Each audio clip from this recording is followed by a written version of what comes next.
Hi children, it's Grandma Carla with Elijah, and we're reading chapter 6 of Meet the Pilgrim Fathers. And chapter 6 is about troubles at sea. Come on close so you don't fall off the couch. Many of the pilgrims had never gone so far out to sea before. The rolling of the boat made many of them sick. So did some of the food. They don't often have the nicest food on ships. The women had to cook out in the open deck. They could not cook every day.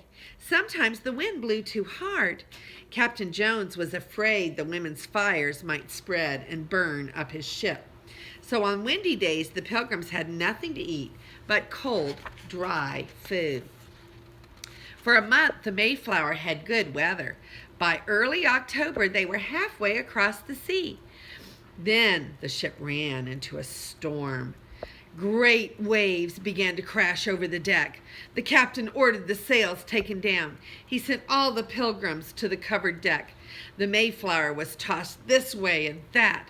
Water ran through the ship. It soaked the pilgrims' beds. It soaked their food. It soaked their clothes. The pilgrims were ice cold and wet to the skin.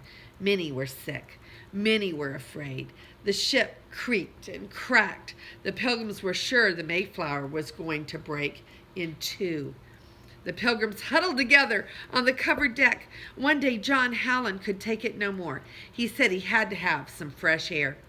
John climbed to the open deck. A great wave rolled the ship to one side. John could not hold on. He fell into the sea. A rope was hanging over the side of the ship, and John grabbed it. He hung on, and the sailors pulled him back on board. Oh my, that sounds like a bad storm, doesn't it? The separatists gave thanks to God that John's life had been saved. A few days later, they gave thanks again. As the storm roared outside, Mrs. Stephen Hopkins gave birth to a fine baby boy. They named her son Oceanus because he had been born far out in the Atlantic Ocean. What is your baby boy's name? Isaac. Isaac is your baby boy's name, isn't it? They named this boy Oceanus. The ship was in storms most of October. Then the sun came out, and the sea grew quiet, and the pilgrims could come up on the open deck again. The cold, fresh November air smelled wonderful to them, but the pilgrims were thin and weak. They had been at sea for more than 2 months. They longed for the sight of land. Just a few days later, one of the sailors cried out. He said that he saw Cape Cod ahead.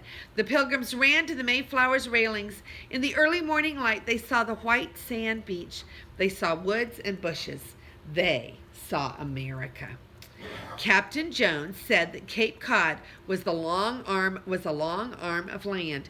It curved out into the sea from a part of America called New England. The captain said English fishermen and explorers had been to this part of America, but no English people had ever tried to live here. Except for Indians, Captain Jones said the pilgrims would have Cape Cod all to themselves. And that is the end of chapter 6. Let's look at all the pictures, shall we? All right. So Elijah's going to help me hold the pictures. This is a picture of them on deck trying to build a fire to cook their food.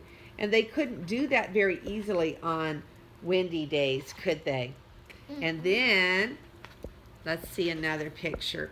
Oh no, remember that John Howland fell overboard because he went out when it was stormy. And you see there, they're dragging him back into the boat.